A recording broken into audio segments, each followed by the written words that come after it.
I'm sorry, what? What? Yes, so what the fuck? It's 83 degrees. I would normally turn my fan on and like open a fucking window, but because I have to film a video because of VEDM, I can't do any of that. And this video is going to be slightly late because I just got back from a doctor's appointment. A testosterone doctor's appointment. No, this is not a 1 month video. That's coming tomorrow because that's technically my 1 month video. My 1 month. Today's video is trans related though.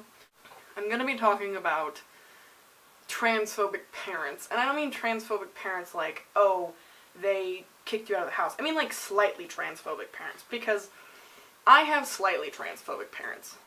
If your parents say that they love you and then misgender you, they don't love you. They love a version of who you are that isn't you. They love this version that they've built up in their heads. And my parents do that.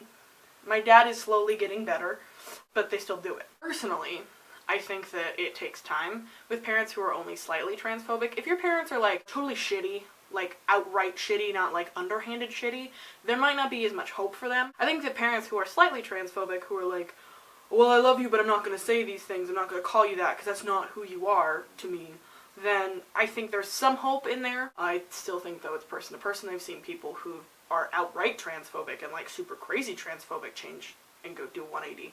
And I've seen people who are slightly transphobic not change in the slightest. My parents are slightly transphobic, and they would get really angry at me for saying that, because, well, we didn't kick you out of the house, we don't beat you, you still live here, I care about you because you still live here. Okay, well, those are...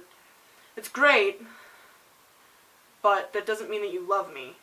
You may take pity upon me, or feel some kind of genetic obligation to take care of me, but that doesn't mean that you love me. You like a version of me, and you care about a version of me that you've built up in your head, but that's not me. Me is this boy that you live with. Your daughter doesn't exist. Your daughter is this person you've built up in your head. You've never had a daughter. You thought you did, until someone presented you with the evidence that you did not, and you still dispute the fact that you have another daughter. And that's fine. Live in denial. I really don't care. It is hard, though, I know, to be misgendered constantly by people who are supposed to love you, who are supposed to love you for you. If they loved that version of you, the real you, they would call you, even though it's a struggle at first, and I know that, it takes some time, they would try at least. It's not to say that your parents are horrible people if they're slightly transphobic. It makes them transphobic, but it doesn't make them horrible parents. They still have room to grow, and there's still a lot that they can learn, but for now, like, there's not really much you can do. Pre-T, you kind of still look like their daughter, and that's problematic, and I don't really care. You still kind of look like this little girl that they grew up with and that they know. But when you, like, have gone through all of these changes and you start to look differently, then it affects them, because, and I've seen it a lot, is that once a kid has started testosterone or whatever, their parents kind of do this, whoa, you are a boy, you are my son. And it sucks that you have to physically change your appearance for them to accept that, and I wish that parents would just be like, yeah, no, this is my son, and he'll always be my son, because that's how he feels. I don't want you to think that because your parents are slightly transphobic, they're horrible people. When they do horrible things, that makes them a horrible person.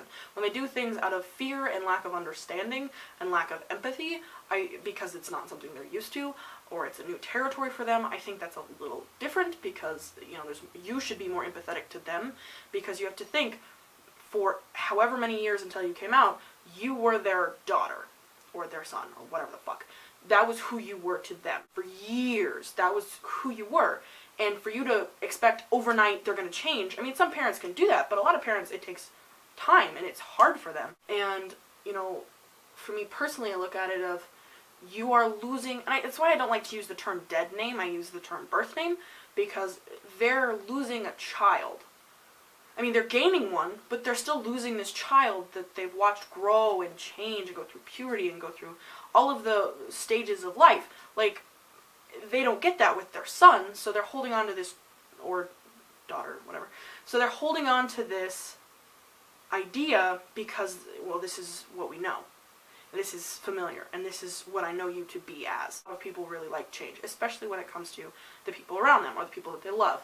For families, it's always really hard, because it's like, for so long, this was the routine of things, and now you're changing that routine. And that's really great to have someone in your family who's like, yeah, I'm on board.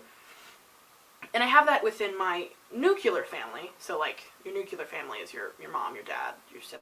I have my youngest sister, and I think the reason she's so, like, okay with it is because she's 10. And 10-year-olds typically are like, oh, okay, whatever. Kids don't have the same preconceived biases that we do. So for her, she doesn't have any political standpoint. She doesn't have any religious standpoint. She's a kid. It wasn't for the fact that my mother would get angry with her. I know my dad has said he'd be okay with it, but I don't really know. If it wasn't for the fact that my mom would get angry, not even with her, but with me, if she called me by my preferred name, my preferred pronouns, Lily would do it all the time. She can't call me by my preferred name, but she has a nickname for me. It's a food, because that's her way of showing that she's supportive. Tries to stay away from big brother or big sister or things, gendered things like that, and she's only 10. So things like that are really important to have someone within your immediate family. And I'm very privileged to have someone in my nuclear family and in my extended family who are very supportive and go to bat for me.